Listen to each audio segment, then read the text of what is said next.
नमस्कार दोस्तों, मैं किस्सा बाज वाला लेकर आया हूँ कन्हैयालाल माणिकलाल मुंशी जी द्वारा रचित बहुप्रसिद्ध पुस्तक पांच पांडव कृष्णावतार खंड 3 से। यह पुस्तक द्रौपदी स्वयंवर से लेकर हस्तिनापुर और श्री कृष्ण के सफल योगदानों के अलावा कहीं दूर तक फैला हुआ है। इस पुस्तक में हम कई कहानियों का गुच्छा लेकर आए हैं। दोस्तों, अगर यह कहानी आपको पसंद आए तो इसे लाइक, सब्सक्राइब और शेयर जरूर करें। तो आइए बिना देर किए शुरू करते हैं हम आज की कहानी। कहानी का शीर्षक है स्वयंवर मंडप में द्रौपदी। पौ फटने के पहले ही द्रौपदी जाग उठी।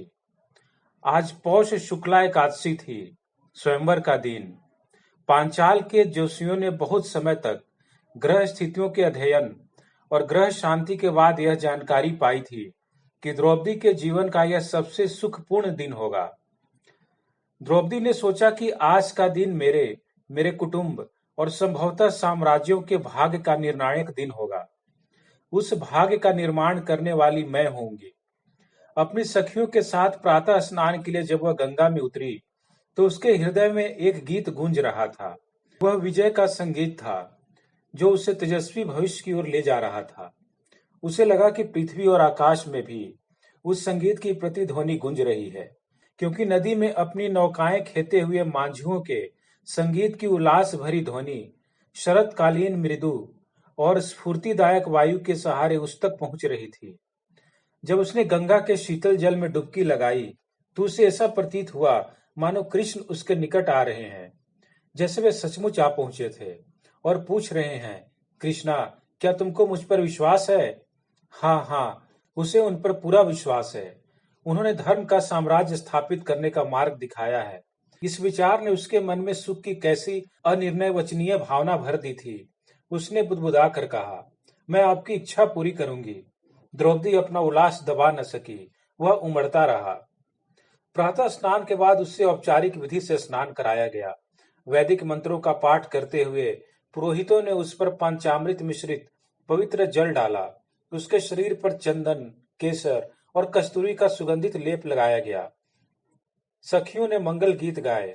यह उत्सव का 16वां दिन था। जागरण, उपवास और विधि व्यवहारों की थकावट तथा प्रतिदिन बदले जाने वाली परिस्थितियों की अनिश्चितता के बाद भी द्रौपदी को लगा कि वह आकाश में उड़ रही है। मनुष्य तथा अन्य वस्तुएं किसी अन्य लोक का सुखद प्रतिबिंब जान पड़ती थी।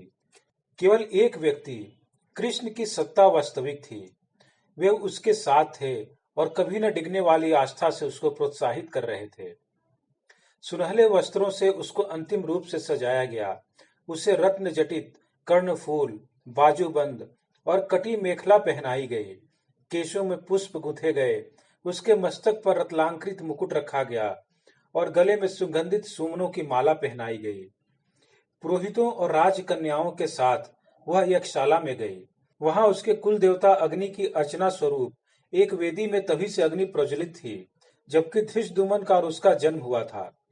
उसने पवित्र अग्नि की प्रदक्षिणा की, हाथ जोड़े, विनम्रता से आंखें झुकाए हुए वह स्वयंवर की सफलता के निमित्त प्रार्थना करती रही। निश्चय यह एक महान साहसिक योजना थी। इसके कारण राजाओं का उत्थान और पतन हो सकता था।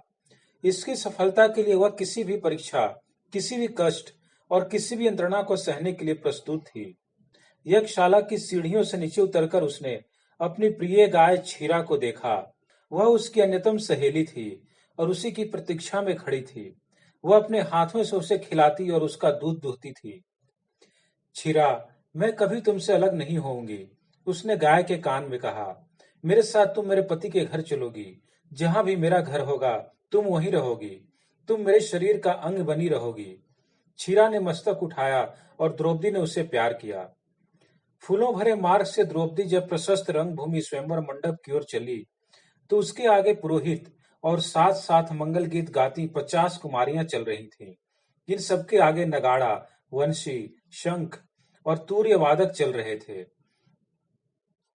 फिर उनके साथ धृष्टद्युम्न, सत्यजित और शिखंडी भी आ मिले। गुरु सांदीपनि के प्रधान शिष्य आचार्य श्वेतकेतु तथा युद्ध कला के शिक्षक भी साथ हो लिए। यह देखकर बहुत से दर्शकों को आश्चर्य हुआ कि एक कसा कसाया पानीदार घोड़ा अस्त्र शस्त्रों को पीठ पर लादे इस दल के साथ चल रहा है। आचार्य श्वेतकेतु ने अपने को प्रत्येक परिस्थिति के लिए तैयार कर रखा था। स्वयंवर मंडप की ओर जाती द्रौपदी ने आशंकित होकर चारों ओर देखा। उस मार्ग के निकट किसी मागध रथी को न देखकर वह आश्वस्त हुई। वह मुस्कुराई। कृष्ण ने अपनी बात रख ली। अब कोई उसका अपहरण न करेगा। द्रौपदी ने जब विशाल रंगमंच पर प्रवेश किया तो वधु की प्रतीक्षा कर रहे विशाल जन समूह से समुद्र गर्जन के समान मरमर ध्वनि उठी। लोगों की गर्दनें आगे बढ़ गईं। आंखें द्रौपदी पर टिक गईं। कल तक वह इस कल्पना से कांप उठी थी कि स्वयंवर में सम्मिलित होने के लिए आए इस विशाल जनसमूह का सामना वह कैसे कर पाएगी।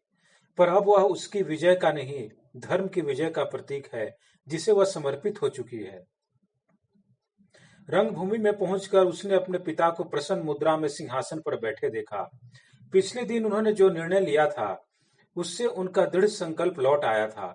द्रौपदी ने पिता को प्रणाम किया। उन्होंने आशीर्वाद दिया। धनुष बाण से सुसज्जित सत्यजित और शिखंडी आगे बढ़कर सिंहासन के दोनों ओर खड़े हो गए। सिंहासन के सम्मुख एक बड़ी यज्ञ वेदी थी जिसमें अग्नि देवता की स्थापना की गई थी। वेदी के चतुर्दिक यज्ञ और उपयज्ञ नामक ऋषियों के नेतृत्व में पूजनीय ब्राह्मणों का समूह बैठा था। द्रौपदी का मन अपने कुल देवता अग्नि के प्रति कृतज्ञता से भरा हुआ था। वे उसे आर्यावर्त के भाग्य को प्रभावित करने का एक अवसर दे रहे थे। मंडप के मध्य भाग में एक जलाशय था। उसके ऊपर द्रौपदी ने लक्ष्य लगा हुआ देखा। उसने चारों ओर दृष्टि दौड़ाई और मानो सपनों में अतिथियों के लिए अर्धवृत्ताकार रखे गए सिंहासनों को देखा। इससे पहले उसने ऐसी भव्यता नहीं देखी थी। चारों ओर स्वर्ण की चकाचंद फैली थी। देदीप्यमान मरकत और माणिक जती स्वर्ण मुकुटों, कंठहारों और कटिबद्धों से राजगण जगमगा रहे थे। अधिकांश राजाओं ने स्वर्ण तंतुओं के उत्तरीय धारण कर रखे थे जिसके साथ स्वर्ण खचित खड़ग, गदाएं अथवा धनुष बाण थे। ये सभी प्रातःकालीन सूर्य किरणों से झलमला रहे थे। उनकी आंखें द्रौपदी पर लगी हुई थीं, कुछ की कौतूहल से, कुछ की लोभ से, किंतु सब के सब चकित थे। उसने कुछ राजवंशीय अतिथियों को पहचाना जिन्हें पिछले कुछ दिनों में उसे दिखा दिया गया था। शकुनी की स्थूलता और सदा बनी रहने वाली कृत्रिम मुस्कान को भुलाया नहीं जा सकता था। दुर्योधन को सहज ही पहचाना जा सकता था। वह अपने मामा के पास बैठा हुआ था। वह एक भव्य स्वर्ण मुकुट पहने हुए था जिस पर जगमगाते रत्न जड़े हुए थे।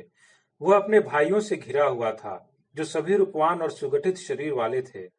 उसके बाद अश्वत्थामा बैठे थे और बाज जैसी तीव्रता के साथ उसे निहार रहे थे। सूत पुत्र कर्ण को पहचानने में भी भूल नहीं हो सकती थी। वे द्रोण पुत्र के समीप बैठे थे। वे देवतुल्य रूप वाले थे। उनका अंग प्रत्यंग भव्य था और यदि वे क्षत्रिय कुल में जन्मे होते। वह कुछ और राजाओं को भी पहचान सकी। विराट, मद्र देश के शल्य और चेदी के शिशुपाल। मगध सम्राट कौन है यह जानने में उसे कठिनाई नहीं हो सकती थी। वे अपने सभासदों से घिरे बैठे थे। उनका शरीर विशाल था, आंखें निर्भीक थीं, चेहरे पर आत्म सजग समान भाव था। उनके मस्तक पर स्वर्ण निर्मित एक विशाल मुकुट था। उस पर एक अंडाकार पदराग मणि भगवान शिव के तृतीय नेत्र की तरह चमक रही थी। तुषार श्वेत उनके केश और उनकी दाढ़ी तैलाक्त थी।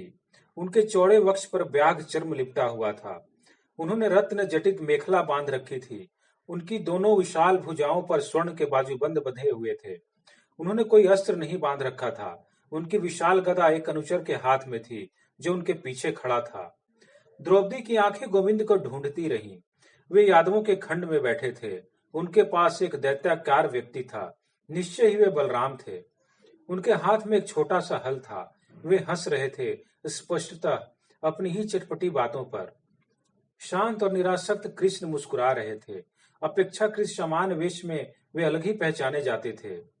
उन्होंने रत्न जटित मुकुट पहन रखा था जिसमें मयूर पुच्छ लगा हुआ था। उनके गले में एक लड़ का स्वर्ण हार था। अन्य राजाओं के समान आडंबर पूर्ण भव्यता का प्रदर्शन न करने पर भी वे अपनी शोभा और गौरव में ही दमक रहे थे। उनकी आंखें द्रौपदी की आंखों से मिली। उनकी आंखों में द्रौपदी के लिए एक संदेश था। कृष्णा, साहस के साथ स्वयंवर का कार्य संपन्न करना तुम्हारा कर्तव्य है। द्रौपदी की आंखों ने उसके उत्तर में कहा, हाँ, मैं इसे संपन्न करूंगी। मैं जानती हूँ कि चाहे जो भी हो आप मेरा साथ न छोड़ेंगे। इसके बाद वो अपने पिता के सिंहासन के दाहिनी ओर वाले वर्तुलाकार खंड की ओर मुड़ी। उधर मृग चर्म धारण किए हुए ऋषिगण और उसके शिष्य, विभूति रमाए हुए पवित्र साधुगण और ज्ञान तथा नीति युक्त जीवन बिताने के लिए सारे आर्यावर्त में प्रसिद्ध ब्राह्मणों का दल काष्ठासनों पर उपविष्ट था। इन दोनों अर्धवृत्ताकार खंडों के अंतिम छोर पर वेदी की ओर अभिमुख विशाल जनसमूह धीरता से स्वयंवर देखने की प्रतीक्षा में था। द्रौपदी ने पवित्र अग्नि की ओर बढ़कर अपना निश्चित आसन ग्रहण किया। वेद मंत्रों का पाठ होने लगा, आहुतियां दी गईं, द्रौपदी पर पवित्र अक्षत छिड़का गया। अग्निदेव के पूजन के बाद धृष्टद्युम्न उसे पिता के पास ले गए। पिता ने फिर उसे आशीर्वाद दिया। अनंतर वे दोनों कृत्रिम जलाशय के पास गए। बीच में एक ऊंचा स्तंभ था, जिसके ऊपरी सिरे पर एक गोल चौखटे में जड़ी मछली तीव्र गति से चक्कर खा रही थी। उसके निकट गुरु सांदीपनि खड़े थे, जो प्रतियोगिता के निर्णायक थे। जलाशय के निकट पवित्र दूर्वा की चटाई पर एक विशाल, मोटा और कठोर धनुष रखा हुआ था। धनुष को फूलों से सजाया गया था। सूर्य किरणों से उसका स्वर्ण जटित दंड झलमला रहा था। तांत की प्रत्यंचा उससे सांप की तरह लिपटी पड़ी थी और उसका एक ही सिरा धनुष के निचले सिरे से कसकर बंधा हुआ था। धनुष के निकट एक तुनीड़ रखा हुआ था, जिसमें 5 बाण थे। गुरु सांदीपनि के निर्देशानुसार धनुष की पूजा कर लेने के बाद वो अपने भाई के पास गई, जो वेदी के पास खड़े थे। विधि विधान पूरी हो चुके थे। अब तक सूर्योदय भी हो चुका था। राजाओं का समूह देवताओं के सम्मेलन जैसा लग रहा था। शंख और श्रृंग निनाद हुआ। नगाड़ों पर उल्लास भरी धुन बजने लगी। द्रुपद तीक्ष्ण दृष्टि से राजाओं की ओर देखते हुए मानो यह भांपने का प्रयत्न करने लगे कि इनमें से कौन उनकी कन्या को प्राप्त करेगा। शंख, तूर्य और नगाड़ों की ध्वनि बंद हो गई। धृष्टद्युम्न जलाशय के किनारे आ गए।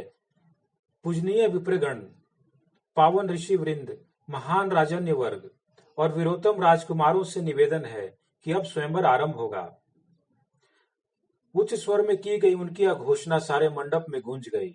मेरी बहन कृष्णा कुलीन वंश और निष्कलंक कृति वाले उस पराक्रमी धनुर्धर को जयमाला पहनाएगी, जो ऊपर नाचती हुई मछली की आंख को जलाशय में उसका प्रतिबिंब देखकर 5 बाणों में से एक के द्वारा भेद सकेगा। यह पांचाल के महाप्रतापी महाराज यक्षसेन द्रुपद की प्रतिज्ञा है। शंख नगाड़े बजाकर एकत्रित जन समूह के साधु साधु वचनों के साथ इस घोषणा का स्वागत किया गया। कुमकुम से भरी सोने की एक कटोरी लिए वृद्ध ऋषि यज डगमगाते पांवों से द्रौपदी के निकट आए। उन्होंने द्रौपदी के ललाट पर कुमकुम लगाया और गले में माला पहनाई। इस प्रकार वह कन्या के रूप में अभिषिक्त हुई। उसे लगा कि वह कोई देवी है और सारी दुनिया के लोग उसकी पूजा करने के लिए एकत्र हुए हैं। एक बार फिर शंख और तूर्यनाद के द्वारा कन्या के रूप में द्रौपदी के अभिषेक का संकेत हुआ। उनका स्वर थम जाने पर कुछ क्षण के लिए मंडप में पूर्ण शांति छा गई। आशा, निराशा, चिंता और कौतूहल से भरे बहुत से लोगों के निश्वासों से ही उस शांति में बाधा पड़ रही थी। प्रत्येक व्यक्ति अपने आसपास पूछ रहा था कि प्रतियोगिता में कौन विजयी होगा। द्रौपदी ने देखा कि राजा लोग प्रश्नाकुल आंखों से एक दूसरे को इस जिज्ञासा के साथ निहार रहे हैं कि पहला प्रयास कौन करेगा। पवित्र अग्नि से निकलने वाले धुएं ने उसकी दृष्टि धुंधली कर दी। धुएं के पार उसने राजाओं को देखने का प्रयत्न किया और चौंक गई। सारे राजे अवज्ञा पूर्वक उठ खड़े हुए हैं। वे एक दूसरे को विनष्ट करने के लिए अधीर हो रहे हैं। उन्होंने क्रोध पूर्वक अपने शस्त्र ऊपर उठा लिए हैं। उनकी आंखों में रक्त लोलुप चमक है। यह भयानक दृश्य था। आकाश से मानो चक्कर खाती प्रचंड रक्त धाराएं प्रवाहित हो रही हों, जो उन सबको यज्ञ कुंड की लपलपाती अग्नि शिखाओं की ओर बहाए लिए जा रही थी। इस विकराल बाढ़ के बीच सब कुछ के नियंता कृष्ण खड़े थे। उनके दाहिने हाथ में सुदर्शन चक्र तीव्र गति से घूम रहा था। उनकी आंखें चमक रही थीं, होंठ जोर से भींचे हुए थे। भयभीत द्रौपदी की इच्छा हुई कि वह संरक्षण के लिए कृष्ण के पास दौड़ जाए, किंतु वे संहार के देवता के रूप में अचल और अडिग खड़े थे। उसके मन में एक भयानक विचार आया, क्या इस रक्त पिपासा का कारण वह है? जो भी हो, इससे कोई अंतर नहीं आता। सर्वग्रासी अनंत काल के समान कृष्ण उसके साथ है। उसने फिर अपनी आंखें मली। दृश्य लुप्त हो गया। मंडप पहले ही की तरह सामने दिख पड़ा। राजागण जहां बैठे थे अब भी वहीं थे। प्रोत्साहन देती सी मुस्कुराहट से उसकी ओर देखते कृष्ण उन सब के मध्य बैठे थे। रक्त की पवित्र नदी अग्नि से निकलने वाले धूम्रवलियों के अतिरिक्त और कुछ नहीं थी। उसने सावधानी से राजाओं के खंड की ओर देखा। पहला प्रयास करने का साहस किसमें होगा? उसे अधिक समय तक प्रतीक्षा नहीं करनी पड़ी। चेदी का शिशुपाल गर्वपूर्वक उठकर रंगभूमि में आया। वह सुदर्शन हट्टा कट्ठा और मध्यम आकार का था। वो अपनी मूछें ऐंठ रहा था। तत्काल चारणों ने उसका और उसके राज्य का नाम बताया, उसकी वंश परंपरा बताई और उसके पराक्रम तथा गुणों का वर्णन किया। द्रौपदी ने उसके बारे में सब कुछ सुन रखा था। वह चेदीराज दमघोष और रानी श्रुतश्रुवा का पुत्र था। श्रुतश्रुवा कृष्ण के पिता की बहन थी। वह निर्भीक योद्धा था, परशुराम का शिष्य था और रण विद्या में निपुण था। वह अपने आसन से उठकर चला तो द्रौपदी ने देखा कि उसने कृष्ण पर एक विषाक्त दृष्टि डाली। उसकी दृष्टि में चुनौती का भाव था, क्योंकि उसके लिए निश्चित वधु रुक्मिणी का कृष्ण ने कुंडिनपुर में उसी दिन अपहरण कर लिया था जिस दिन उसका स्वयंवर था। शिशुपाल ने संपूर्ण आत्मविश्वास के साथ द्रौपदी के पिता द्रुपद के पास जाकर उन्हें प्रणाम किया। फिर जलाशय के निकट जाकर ऊपर लटकती हुई मछली को देखा और झुककर धनुष को उठा लिया। यद्यपि उसे वह थोड़ी कठिनाई के बाद ही उठा सका। अपने दाहिने हाथ में उसने प्रत्यंचा का एक सिरा लिया और उसे बांधने के लिए बाएं हाथ से धनुष को झुकाने की चेष्टा की। कसकर होंठ भींचे हुए वह धनुष को प्रत्यंचा के निकट ले आया, किंतु वह प्रत्यंचा को धनुष में बांधे इससे पहले ही एक झटके से वह हाथ से छूटकर सीधा हो गया। वह लड़खड़ाया और भूमि पर गिरता गिरता बचा। उपस्थित लोगों में हंसी का उन्मुक्त रोल उठा। शिशुपाल त्योरियां चढ़ाकर लोगों की ओर मुड़ा और राजाओं की ओर देखे बिना ही अपने आसन पर जा बैठा, जिनमें से अधिकांश राजे उसकी असफलता से आनंदित हो रहे थे। द्रौपदी भी अपनी हंसी नहीं रोक सकी। प्रतियोगिता सचमुच बहुत कठिन थी। नितांत दुर्दमनीय धनुर्धरों में से एक तो धनुष पर प्रत्यंचा तक नहीं चढ़ा सका।